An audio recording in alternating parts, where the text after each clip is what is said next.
Kapag nakita mo na raw ang true love, wala ka nang hihilingin pang iba.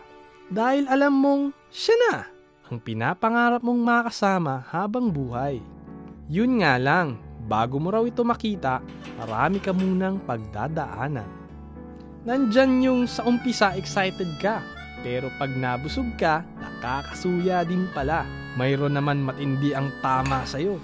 Yun pala, mas matindi ang amats mo. Minsan, magdadalawang isip ka. Yakap ba niya ang mahigpit o sa leeg lang talaga nakakapit? At kahit naghahanap ka pa lang, ba minsan, masakit din ha?